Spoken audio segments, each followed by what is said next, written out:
kwento natin kay Idol Jerry natin, gaano kahirap para sa isang taong nangangarap pumunta sa PBA, makapasok actually sa PBA. Oh well, pag tinatanong ko dyan, yung career. Dalawa yung sinasabi ko muna. No? Una, mahirap talaga ako sa mahirap. Pangalawa, mas mahirap magtagal. Yun ang pinaka yes. Di ba? Nakapunta ka nga ron, tapos after 1 or 2 years. Wala kasi daming parating na magaling. Ngayon, yung hirap talagang napakahirap. Kasi alam niyo ang basketball, di ba? Yan ang pinaka number 1 na sports dito sa Pilipinas. Yes. Puno ng saging yan, may court eh. Puno ng saging. Actually, yes. Paano nakakabit yun? Tapos minsan ako, nagsimula ako, alambre. Yes. Plywood. Tennis ball. Lahat naman tayo. Experience that. Di ba, lumaki na lumaki. Naging yung mga malaking bola na. No? So talagang napakahirap kasi nung itong PBA na to, marami talagang gustong makapunta rito eh. Okay? At siyempre, dahil napakadaming magagaling na talento, magagaling na player sa Pilipinas, at nung bago-bago sa PBA, kukunti pa teams. Yes. Di mas lalong napakahirap po. Dati kung ma-recall ko, 8 eh. Back in 1990. Okay, ngayon 12. Kahit pa paano, di ba? Kahit pa paano nakatulong sa 15 times 4, 60. Kahit pa paano, 60 players na. No? Pero before, napakahirap talaga. Napaka-narrow. Pero like a player of your caliber, during the draft mo, kinabahan ka pa ba rin nung time na yun? May kaba pa ba? Meron naman kasing kumakausap. Pero pag wala kumakausap, kakabahan ka. May idea ka na, kuya. May idea na ako. Kung aabutan ka namin, yan. Nakakahinga ka naman. Pero dati, ako yata yung huli na yung closed door lang ang pilian. Then 1991 was Bong Hawkins yung nauna. Kasi sa Presto rin siya when natanggap, napunta ako sa Presto, tapos Presto pa rin first pick na. Doon na yung nandun na sa isang lugar, public, public na. Pero ako doon lang ako sa yung mas mahirap doon sa hihintay mo sa dyaryo eh. Hindi mo alam nung araw ng draft. Pero pag tatawagan ka. Pero during the draft, di ba? Ano kaya? Di ba? Di ba? Wala pa naman mga cellphone noon na. O paano mo malalaman? I think merong beeper. Pero cellphone, wala. So kinakabahan ka. Bukasan si Jario, titignan mo no? Gusto mo maniguro.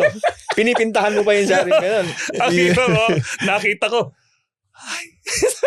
Okay. Ganun. Ikaw. Champion team sa kinabahan ka pa ba na hindi ka madadraft? Hindi, may idea din ako. May idea ka na. Kuya Jerry na may idea ako pero hindi ako naniniwala eh until they called my name. Until they called my name. Nandun ka sa stage na hawak mo na yung sinutan ka na ng cap. Yes, may din ako, may jacket din. Mas mahirap kay Idol Jerry. Mas mahirap. Kasi hinintay ba pinipintahan pa yung Jario eh. Alam mo, para kung may cellphone na napakadali eh. Yes. Alam mo, papakuha agad sa'yo eh. Ganito ka, nasa ano ka. Tapos nitingnan mo yung beeper, wala pa rin. Kasi tatapusin yung proceedings. Nakalagay sa dyaryo, alas 5 ng hapon yung alas 7 na. Ano kaya nangyari? Nakuha kaya ako. Di ba? Okay, paano yun? Wala kayo sa venue nun, kuya? Wala. Sila lang. Mga coaches lang and the team managers, I think. Saka si commissioner. Okay. Parang medyo bata pa rin pala ako kasi hindi ko inabot. The following year, yun na, yung kay Bong Hawkins nandun na sa venue. Venue na yun. Open to the public. Okay. At least, okay, ano pala, mas advantage pa rin talaga yung sa ngayon. Kung alam mo mapipig ka.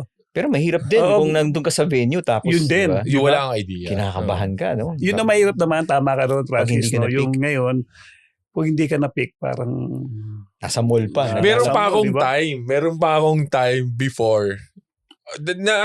PBA na ako. Out of napakaraming draftees, isa lang ang hindi. Nakuha. Oo. Talaga? Isa lang. Kawawa naman. Yun ang pinaka nakakalungo. Kasi sa dinami-dami nyo, ikaw lang ang hindi. Parang ayaw mo lumabas ng tent. Oo, di ba? Sasabi mo, pwede ba paglabas ko, pagsarado na yung mall?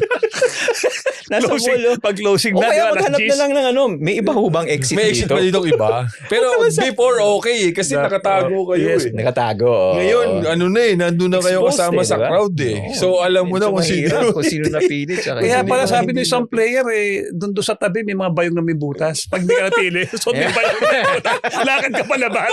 Para hindi makilala, no? Hulaan nyo ako kung sino. Dapat bigyan mo lang sana ng ibang exit, di ba? Pero kasi ganun kahirap. Yun nga yung sinasabi natin. Hindi, kasi, yun nga, Pilipinas, sabi nga ni Idol Jerry, Pilipinas to pinagkakaguluhan, basketball ka agad, di ba? So, lahat gusto mag-PBA.